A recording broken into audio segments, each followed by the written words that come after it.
भारत ने अंतर्राष्ट्रीय मंच पर ऐसा क्या कहा जिसकी ईरान ने जमकर तारीफ की है। आखिर ऐसा क्या हुआ जो ईरान भारत की तारीफ करने लगा। चलिए समझते हैं पूरा मामला क्या है। आमतौर पर जब भी संयुक्त राष्ट्र यानी यूएन में किसी देश के मानवाधिकारों को लेकर वोटिंग होती है तो भारत अक्सर तटस्थ रहता है, यानी ना पक्ष में वोट देता है ना विपक्ष में। लेकिन 23 जनवरी को भारत ने सबको चौंका दिया।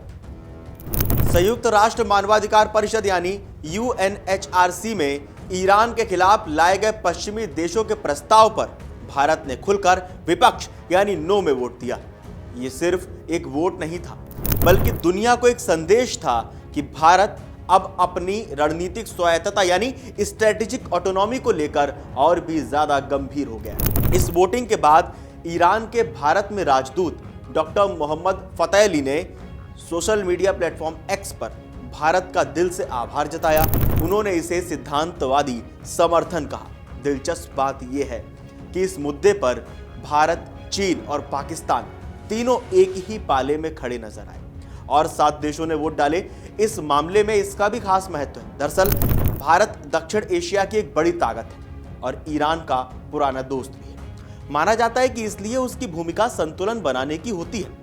चीन अमेरिका का सबसे बड़ा रणनीतिक प्रतिद्वंदी है और खुद को ग्लोबल साउथ की आवाज के रूप में पेश करता है। पाकिस्तान ईरान का पड़ोसी देश है और पहली बार इस तरह के मुद्दे पर भारत के साथ सुर मिलाना एक बड़ा संकेत है। इराक और इंडोनेशिया क्षेत्रीय स्थिरता के लिहाज से अहम है और मुस्लिम दुनिया में इनका अच्छा प्रभाव है। वहीं वियतनाम और क्यूबा ऐसे देश हैं जो लंबे समय से पश्चिमी दखल के खिलाफ खड़े हैं, इसलिए उनकी राय भी अंतर्राष्ट्रीय मंच पर खास मायने रखती है। आप सोच रहे होंगे कि आखिर ये पूरा मामला है क्या। दरअसल ईरान में दिसंबर 2025 से प्रदर्शन चल रहे थे।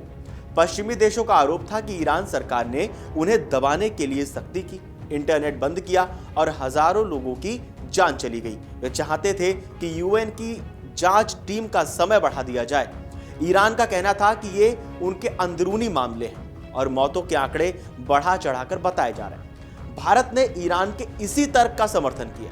मानवाधिकार के नाम पर किसी देश के आंतरिक मामलों में बाहरी दखल ठीक नहीं है। आप सोच रहे होंगे कि भारत ने अपनी नीति क्यों बदली। इसके पीछे कई बड़े कारण हैं। पहला, चाबहार पोर्ट और कनेक्टिविटी।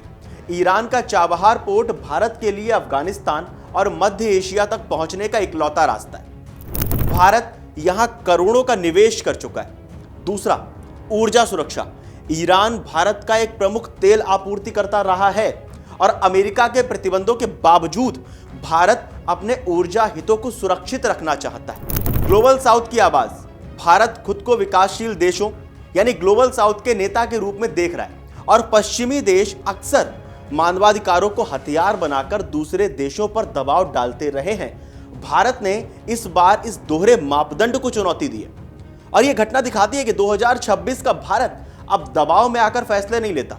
भारत ने यह साफ कर दिया कि भले ही अमेरिका के साथ उसके रिश्ते मजबूत हों, लेकिन ईरान जैसे पुराने दोस्तों और अपने राष्ट्रीय हितों के साथ वो कोई समझौता नहीं करेगा। भारत, चीन और पाकिस्तान का एक साथ आना इस बात का संकेत है कि अब एशिया की राजनीति के फैसले वॉशिंगटन या लंदन में नहीं, बल्कि यहीं एशिया के देशों द्वारा लिए जाएंगे।